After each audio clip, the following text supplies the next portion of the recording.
people who are left behind once Gurdjieff is gone, are they go back to being who they were?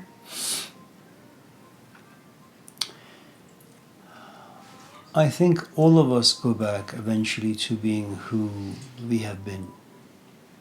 And who you are, for the most part, I think,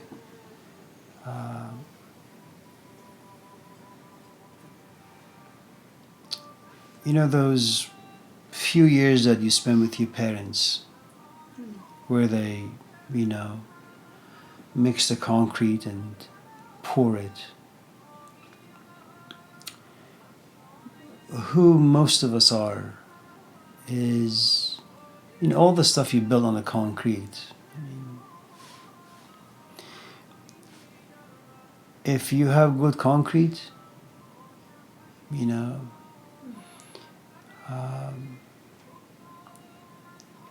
if you're building a 3-story house, 4 inches is not going to do. You need at least 6 to 8 inches of concrete. But concrete by itself is not going to do. You need rebars.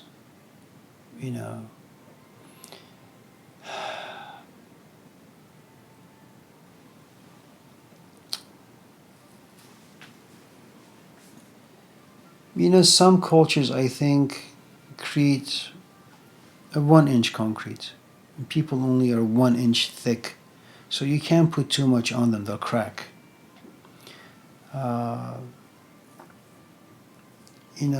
Some cultures create 4 inches of concrete. And that's, thick enough to build a 1-story. Some cultures create 6 inches, 8 inches.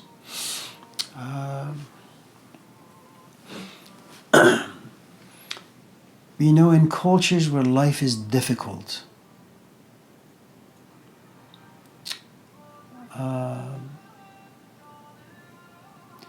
there are traditions, there's narratives, there are rituals that make you thick-skinned.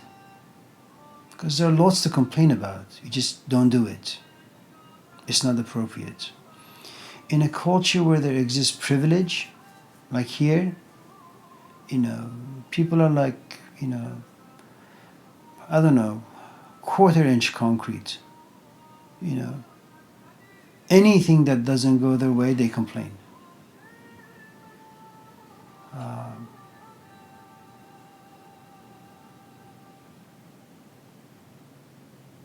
It's not like we just came into existence yesterday. All of a sudden, everywhere you go, there's a talk about mental health. As instructors, you should know. You get letters from counselor's office, this person and that person. You said, damn, I have 40 students and 39 of them, they're sending all these forms. How can people survive? I mean, life is disastrous. So when you ask about Gurdjieff, the first thing is that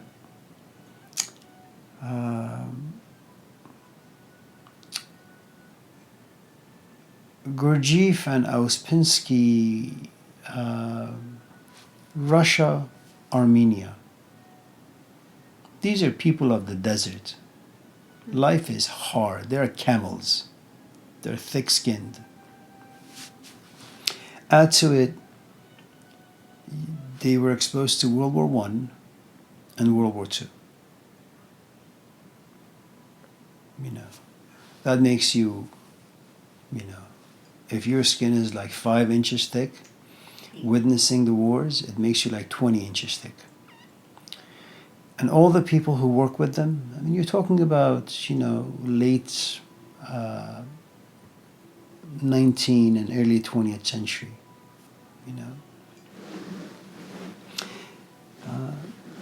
Society was not yet gutted,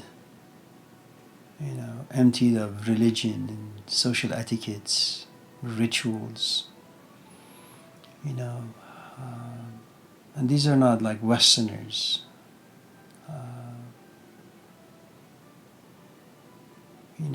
Consider what people are doing in Ukraine. You know, people love their country. They love their land. It's not just carrying a flag, you know.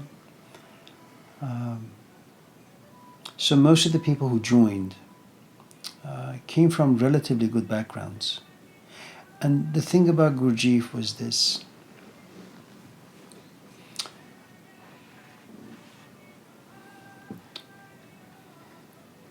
Gurdjieff was no Eckhart Tolle. He was no Sadhguru. He was no Thich Nhat Hanh. You know. He was none of these ridiculous, uneducated teachers. You know. Gurdjieff, he knew social forces really well. He knew psychic forces really well. He knew the organism of the human being. He knew habits really well, how they work. He was, in many ways, a medicine man. And what made him different is that he never wanted to be on a stage to, you know the saying that I don't want quantity, I want quality. I want to walk into a classroom where there is one good student as opposed to like 50 mindless, unintelligent, just corpses sitting there pretending that they're interested. That's what Gurdjieff is.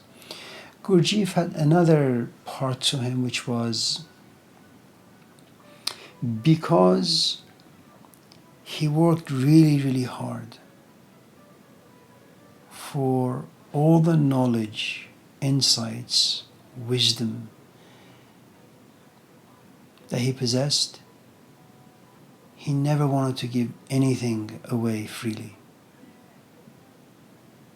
And he said it. He said that people will never appreciate anything if it's given to them freely. They need to pay for it.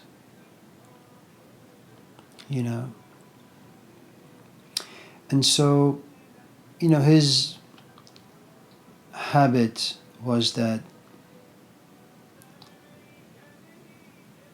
all of a sudden, like Thursday night comes, he sends you a text. We're going to gather tonight, 9:45.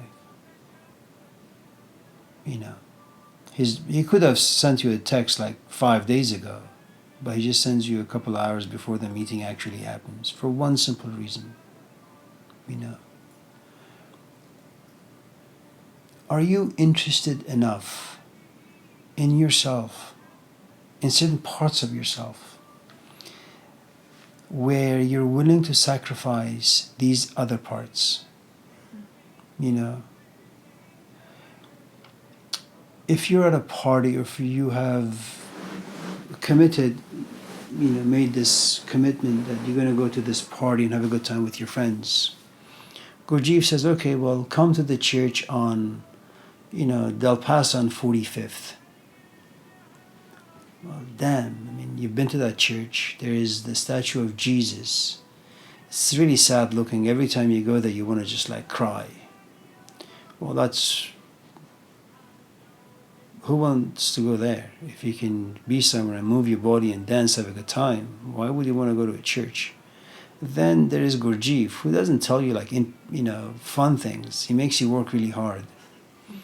But you have to be interested. There is this like upbeat music when you go to a party where it just automatically just moves your body. You don't have to do anything, you just move. And then intellectually you live in sloth, which means that anything that anybody says is funny. Oh, your hair is so cute, and then you burst into laughter for half an hour.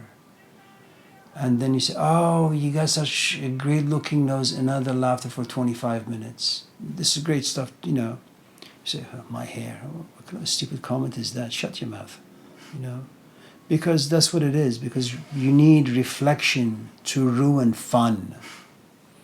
Because reflection forces you to kind of separate yourself from what is being experienced, so you can take a look at it and take notes on it. You know, and you do that because you're interested in yourself. I mean, you've kind of matured into respecting certain parts of yourself.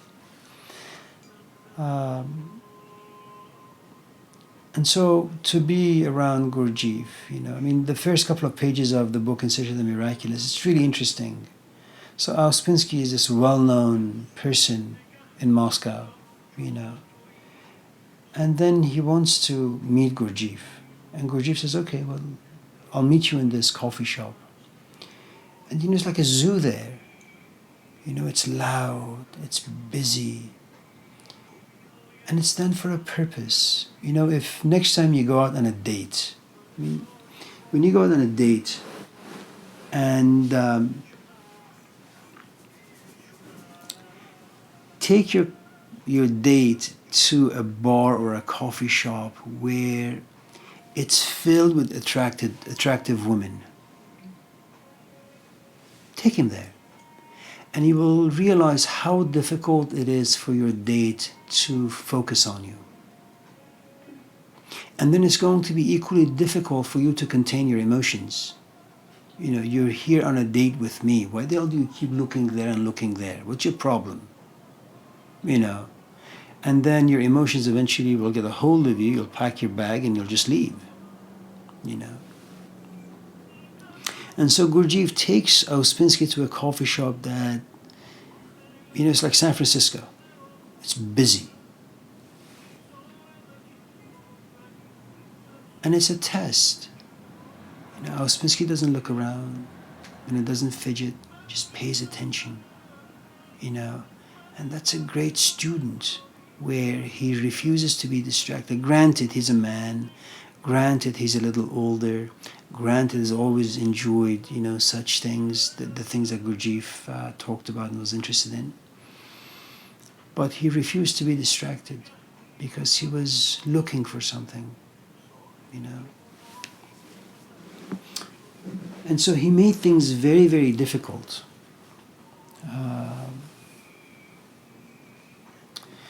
If your question has to do with, we have all these Gurdjieffian Fourth Way School branches, you know, in California, in New York, in Australia, in Canada, in all these different places. What are these people doing? Now that Gurdjieff is dead, are they legit? Do they have any potency? Can change actually take place in these places?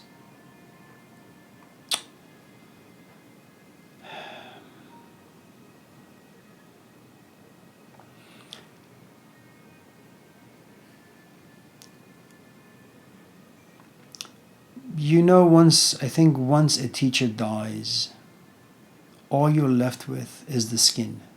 There is no meat.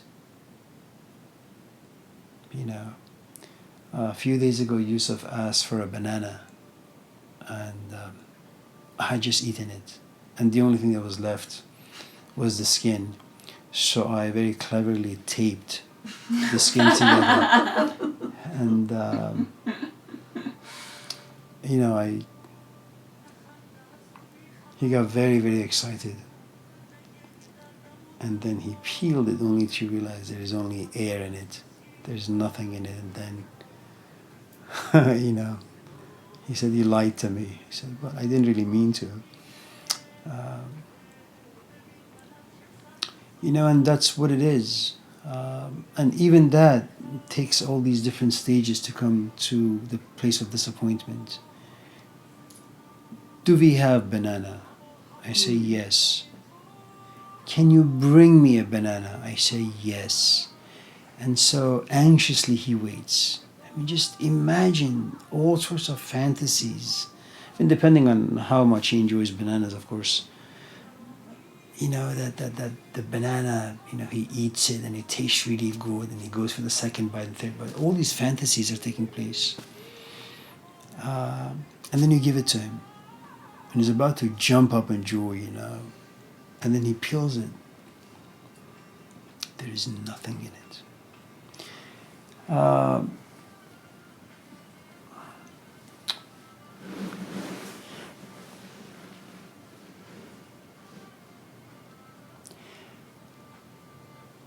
I think people usually who are honestly looking for perhaps more fundamental things in life, meaning and purpose and those things.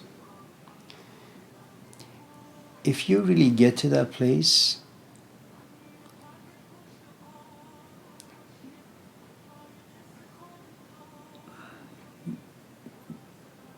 you can smell when something is not right. I mean, imagine for a moment that you're like 45 and you really want to now get into a relationship. You've been alone enough and you are relatively healthy, okay? And you've been reading a lot of books, not self-help books, just, good books like Socrates stuff. And then your friend says, there's this guy who's really nice and attractive and all that stuff. You say, okay. And so the two of you go out and you realize he's playing with his phone.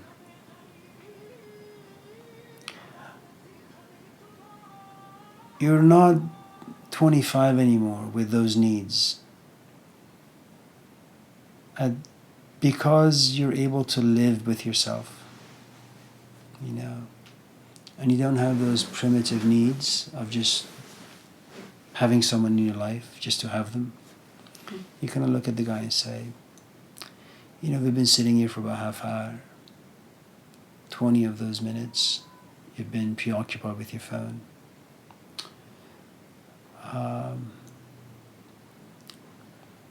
I know we have ordered food.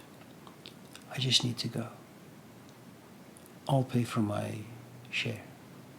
And he'll just kind of walk out. Because you don't have the patience at the age of 45 to compete with a cell phone. And a man who can show restraint. You don't need to go out with him for 2 years to figure things out. Unless he tells you, my mom, she just had a stroke. And I didn't want to cancel the date. I just want to make sure, unless it's that situation, But if you see, someone on the phone, they're just not interested. So you just kind of walk away. I think this stuff is very much the same. Some people just like to ask if there's a banana. Some people only ask to hear the word yes or no. Some people just like to be given the banana so they can put it on the table next to them. Some people like to hold the banana. Some people like to look at the banana. Some people enjoy peeling the banana. Some people like to eat the banana. And these are all different stages. If you're at a stage where you want to eat a banana, your question has a different fragrance to it. And when someone says yes to you, the hopefulness has a different fragrance to it. And when a banana comes and reaches your hand, there's a different quality of joy that you have. And when you eat the banana, the contentment, the satisfaction, the fulfillment has a different taste to it,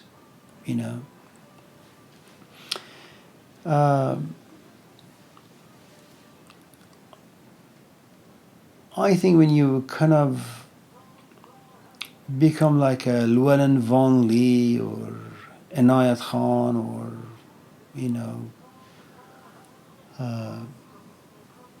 all these emoji and all these people, when you have, a stage 200, 300, 400 people,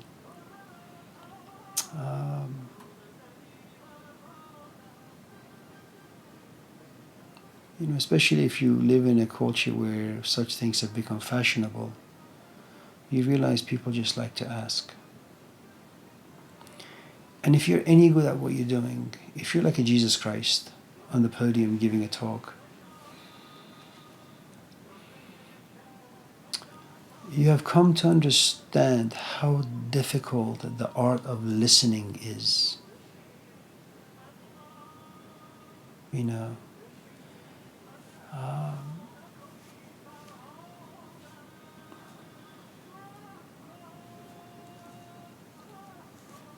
know, it's very difficult to inspire people to knock on doors.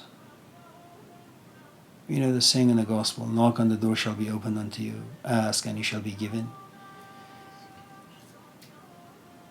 Most people don't ask. Most people have statements. Okay? Most people don't know how to knock, and then ask. Most people knock and demand. Most people are far too lazy to walk around their house to knock on any door. Most people don't find any door interesting enough to knock on. Most people can't even find the right door to knock on. Even if you were to find the right door to knock on and the door is opened, you wouldn't know what to do with the open door now. You have knocked on the door, well, what do you do now? How is this opening going to make you feel? You have no idea what to do with the emotions. And depending on who opens the door, it may be a Gurdjieff with a broom about to bang on your head. If the door is open unto you and the owner of the house asks you a question and you say something stupid, well, the door is going to shut back up. There are all these subtleties.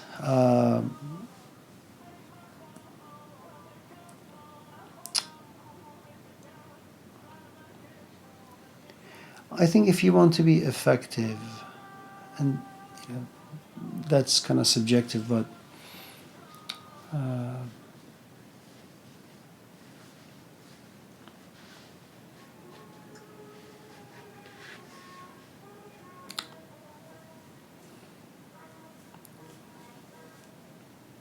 think you should not enjoy the podium as much anymore. You should desire to be more invisible, more hidden. And that's something that happens automatically. I think when you understand something really, really, really, really well, a good amount of your desires, your childish desires, just simply fade.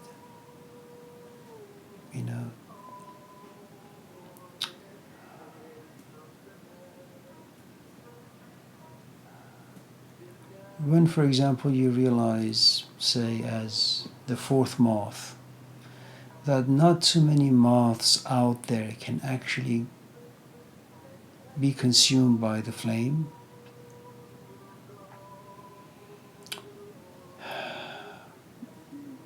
you basically know that should there be a stage where you have to go on and talk, that you see a lot of moths out there with ears, but their ears don't hear.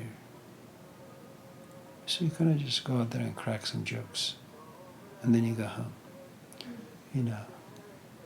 And people will say to you, well, I came to listen to you because it said approaches to wisdom. Maybe the title of the gathering should be How to Tell Jokes Well.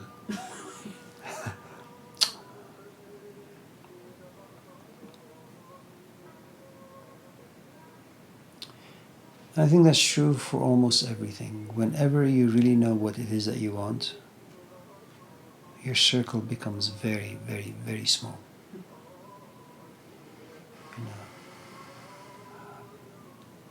I mean, you guys went and saw Helen. Well, at the age of 91, who can you hang out with? 20-year-olds? 30-year-olds? 40-year-olds? And if it was 20 or 40 or 50-year-olds, what kind of 20, 30, 40-year-olds? At the age of 91, what do you have the patience for? How many jokes can you laugh at before you... So you see, so you kind of pick and choose your visitors very, very, very carefully. You know. And I think understanding ages you emotionally because it is hard work. And once you understand, then you protect it, you know. And then, you know, it's all of that is said in just a couple of lines or words in one of the Gospels. Don't give that which is holy unto dogs. You know, if you have found something sacred, you know, be like Gurdjieff. Don't just give it away freely. You know, make people work because that's how you got it. You obtained it because of hard work, blood and sweat. Why would you want to give it away to someone who lacks the proper etiquette and respect and maturity? You know.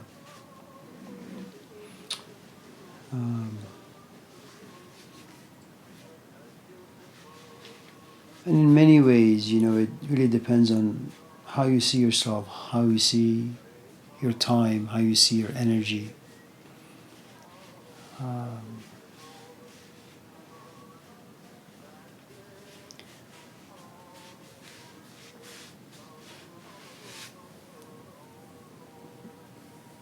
You know, the times of Gurdjieff is very different than our time.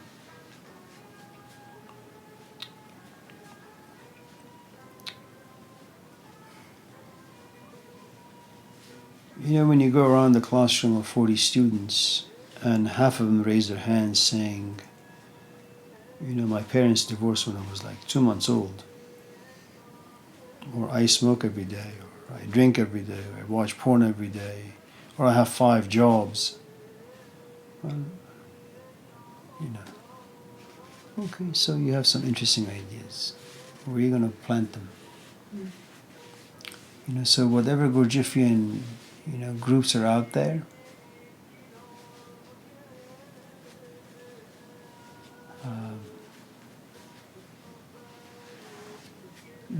I think the best they can do is kind of sometimes create for a good conversation.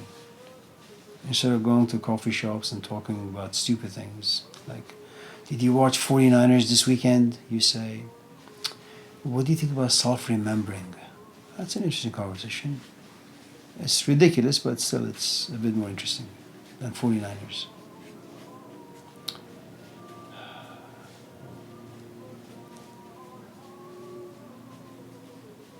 Idris Shah has a saying that if you have the capacity to be fooled, you will be, you know.